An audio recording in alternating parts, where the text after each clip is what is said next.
Students, अब हम लोग पैराबोला के कुछ और क्वेश्चन को डिस्कस कर रहे हैं। The first question is find length of shortest normal chord of parabola y square equal to 4ax।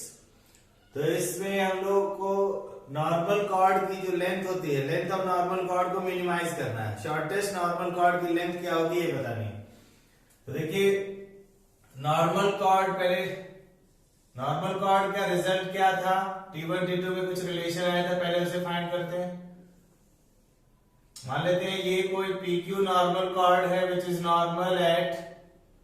normal at this point P and this end is AT1 square 2AT1, other end is AT2 square 2AT2। ठीक है, तो हमें PQ की length को minimise करना है।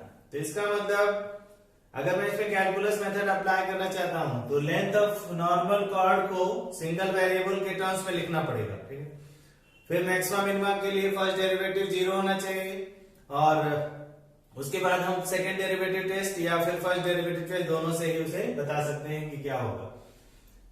Critical point आएगा और फिर वो वैल्यू रखेंगे, तो अकॉर्डिंगली फिर मिनिमम वैल्यू और मैक्सिमम वैल्यू जो भी होगी वो हमें कैलकुलेट होगी। देखिए, तो सबसे पहले PQ स्क्वायर, ठीक है, PQ स्क्वायर इसी को हम लोग L स्क्वायर मान लेते हैं। ये कितना हो जाएगा, y2 minus y1 whole square 2AT2 minus 2AT1 whole square plus x2 minus x1 whole square means AT2 square minus AT1 square the whole square. अच्छा, अब T1 T2 में हमारे पास रिलेशन अवेलेबल है, वो क्या कंडीशन थी, T2 equal to minus T1 minus 2/T1। This result we know, इसी का यूज करेंगे। लेकिन अभी डायरेक्ट यहां पर वैल्यू नहीं पुट करेंगे, थोड़ा सा इसे सिंप्लीफाई करके T1 के टर्म्स में हम कन्वर्ट करना चाह रहे हैं। तो देखिए 4a स्क्वायर, तो a स्क्वायर अगर यहां से कॉमन ले लें, a स्क्वायर कॉमन ले लें और साथ में यहाँ T2 plus T1 T2 minus T1 होगा, तो T2 माइनस T1 का होल स्क्वायर भी कॉमन ले लेते हैं। ठीक, तो यहां पर 4, ठीक है, 4 और plus T2 plus T1 T2 plus T1 whole square, ये वाली चीज यहां पर ब्रैकेट के अंदर आ जाएगी। अब आप देखो T2 प्लस T1, यहां से T2 प्लस T1 आएगा माइनस 2/T1। ठीक है, तो यहां पर यह जाएगा a स्क्वायर। ठीक है, अच्छा T2 की जगह माइनस T1 माइनस 2/T1 और फिर एक माइनस T1 भी है, तो इसका होल स्क्वायर और ब्रैकेट में 4 प्लस T2 प्लस T1 हो गया माइनस 2/T1, स्क्वायर करेंगे तो 4/T1 स्क्वायर। तो यहां से भी 4 और यहां से 4, 16a स्क्वायर कॉमन आ जाएगा और ये हो जाएगा आपका T1 स्क्वायर प्लस 1 और T1 स्क्वायर प्लस 1, यानी कि T1 square plus 1 raise to the power 3 और divided by T1 to the power 4। तो अब ये जो चाहे मैं L के लिए क्रिटिकल, L स्क्वायर के लिए क्रिटिकल पॉइंट फाइंड करूं या L के लिए क्रिटिकल पॉइंट फाइंड करूं, क्रिटिकल पॉइंट सेम ही आता है। ठीक है, under root fx and fx both will have same point of maximum minimum. तो अब ये जो हमारा L स्क्वायर है लेंथ, वो सिंगल वेरिएबल का फंक्शन बन गया। तो मैं इसे T1 के रिस्पेक्ट में डिफरेंशिएट करके मैक्सिमम मिनिमम का पॉइंट निकाल लूंगा और वो पॉइंट वापस इसमें रखेंगे तो अकॉर्डिंगली हमें मिनिमम लेंथ मिल जाएगी, शॉर्टेस्ट नॉर्मल कॉर्ड। तो फर्दर इसमें प्रोसीड करते हैं हम लोग।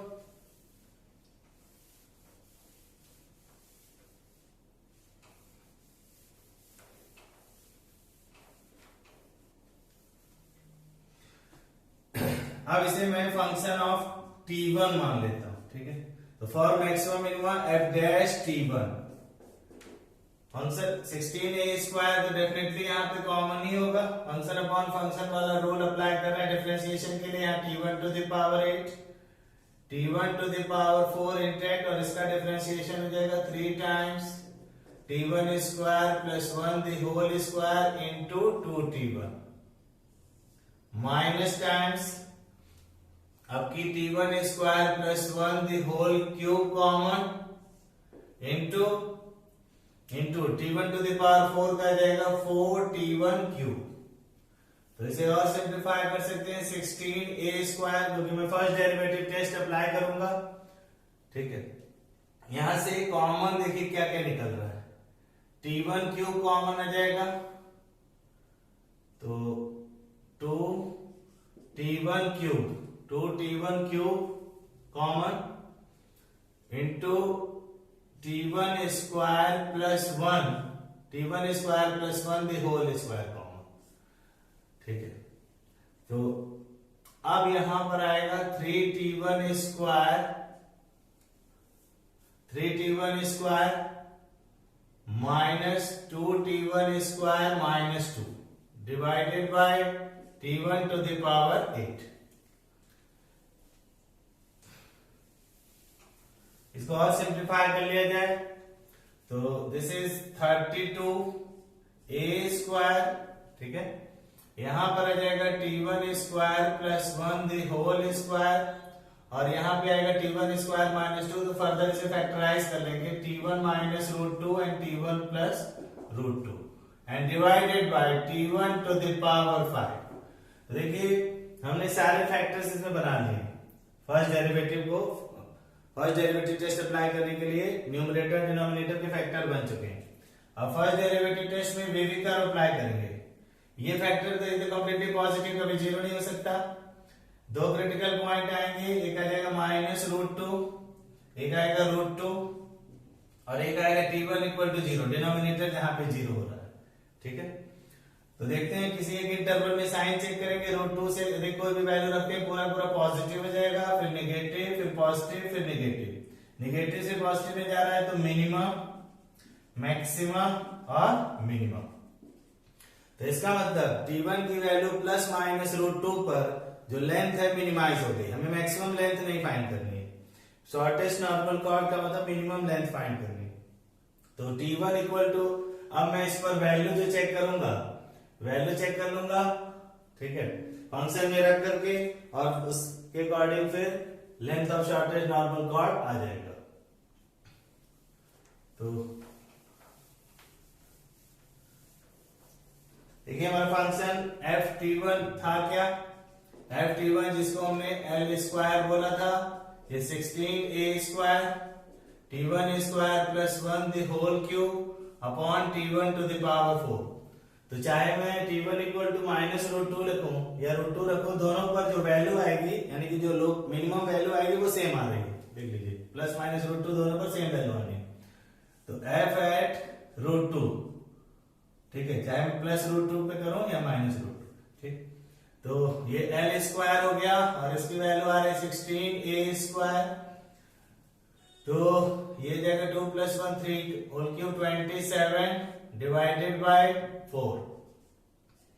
तो यहां से 4 हुआ तो l की वैल्यू आएगी 6a root 3।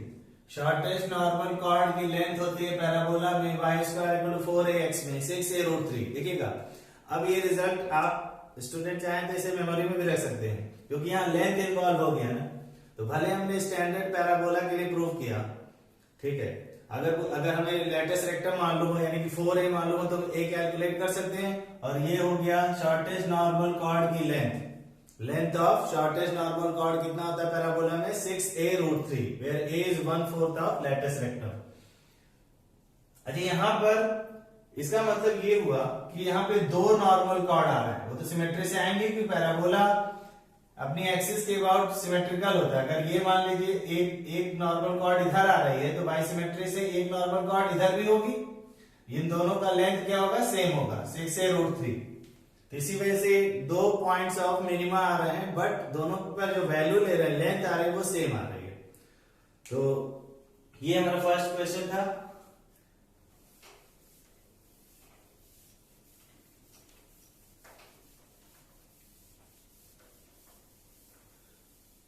Let's take one more question. The question इसमें मैं लिख रहा हूं, tangent to parabola y square equal to 4ax. Tangent to y square equal to 4ax cuts y square plus 4bx equal to 0, where a and b both are positive. Tangent to y square equal to 4ax cuts the parabola y square plus 4bx equal to 0 in P and Q. Find locus of midpoint. Find locus of midpoint of PQ. तो समझते हैं इस question को कैसे proceed करेंगे। ठीक है, कह रहा है कि इस पैराबोला, ये एक पैराबोला दिया y square equal to 4ax और दूसरा parabola y square equal to -4bx है, तो ओपनिंग लेफ्ट साइड होगा। तो इस पर कोई टेंजेंट ड्रॉ किया है और वो टेंजेंट इस पैराबोला को P और Q पे कट करा, तो इसके मिडिल पॉइंट का लोकस बताना। ठीक, इसका ये टेंजेंट। तो एक तो तरीका ये हो सकता है कि हम इस पैराबोला का टेंजेंट लेके चलें, ठीक है, फिर इस दूसरे वाले पैराबोला के साथ सॉल्व करें और फिर एब्सिसा उसका x1 x2 मान करके वो भी तरीका ठीक है। इस पॉइंट पर ले लिया 80 स्क्वायर 280, टेंजेंट इक्वेशन लिख दी और दूसरे वाले पैराबोला के साथ सॉल्व किया। तो x में इक्वालिटी बना के sum of the root x1 plus x2 और y में इक्वालिटी बना के sum of the root y1 plus y2 लिख लेंगे इन टर्म्स ऑफ t, और मिडिल पॉइंट हो जाएगा x1 प्लस x2 बाई 2 और k हो जाएगा y1 प्लस y2 बाई 2। तो दोनों की वैल्यू t के टर्म्स में आएगी और बाद में t एलिमिनेट कर देंगे, h के में रिलेशन आ जाएगा। अल्टरनेटिव मेथड ये हो सकता है हम रिवर्स चलें, यानी कि इस पैराबोला के लिए कॉर्ड विथ मिडिल पॉइंट, जिसका लोकस फाइंड करना है, कॉर्ड विथ मिडिल पॉइंट लिखें किसके लिए, t इक्वल टू s1। ठीक है, for y square plus 4bx equal to 0।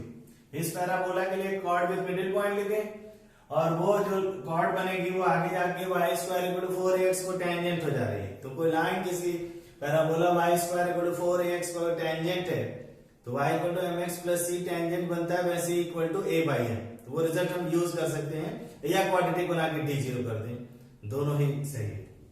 तो मैं यही वाला मेथड ले रहा हूं। t इक्वल टू s1 इस पैराबोला के लिए यूज करेंगे, तो t हो जाएगा yk plus 2b into x plus h, क्योंकि x को x प्लस x1 बाई 2 से रिप्लेस किया है, ये t हुआ और x1 हो गया k square plus 4bh। Further इसे सिंप्लीफाई करूंगा तो yk plus 2bx equal to जाएगा k स्क्वायर प्लस 2bh। तो ये बन गया आपका, इसको y equal to mx plus c के फॉर्म में लिख लेना है, y equal to mx plus c minus 2b by k into x, y equal to mx plus c, तो k square plus 2bh divided by k। ठीक है, तो ये वाली जो t equal to s1 line लिया हमने pq की इक्वेशन, उसको y equal to mx plus c के फॉर्म में रख लिया, y equal to mx plus c। अब आसान है, y equal to mx plus c इस पैराबोला का टेंजेंट होगा, तो c इक्वल टू जो रिजल्ट हम लोगों ने स्लोप फॉर्म में टेंजेंट की इक्वेशन लिखी थी, तो c equal to a by m आया, तो बस वही यूज कर दें, h के रिलेशन आ जाएगा, h को x और k को y से रिप्लेस कर देंगे। Now this line, let this is one is tangent to y square equal to 4ax। तो उसके लिए देखिए कंडीशन होती है c equal to a by m, y equal to mx plus c, y equal to m। तो ये value जो आ रही है ये m का काम करेगा, ये m mx और ये हो गया टोटल यहां पर जो लिखा मैंने वो c। ठीक है, तो y equal to mx plus c, tangent होगा तो c equal to a by m, यानी कि k square plus 2bh divided by k, c equal to a by m। a तो यही रहेगा पैराबोला का और बाई m की जगह माइनस 2b बाई k, तो यहां पे रहेगा। तो फर्दर हम लोग इसे सिंप्लीफाई कर सकते हैं, y equal to mx plus c में c equal to a by m। तो फर्दर मैं इसे अगर सिंप्लीफाई कर दूं तो वही रिक्वायर्ड लोकस हो गया, फिर h को x और k को y से रिप्लेस कर दूंगा। तो आप देख लीजिए माइनस 2b, ठीक है, k square plus 2bh equal to आ जाएगा a k स्क्वायर तो एक h को x और k को y से रिप्लेस कर ले रहे हैं, तो y स्क्वायर के साथ आ गया a प्लस 2b और प्लस आ जाएगा 4b square x equal to 0। तो locus of mid point again एक पैराबोला आ रहा है क्योंकि y स्क्वायर में ये क्वाड्रेटिक है। तो इस तरीके से हम लोग ये जो क्वेश्चन था t इक्वल टू s1 और टेंजेंट की कंडीशन इंपोज की।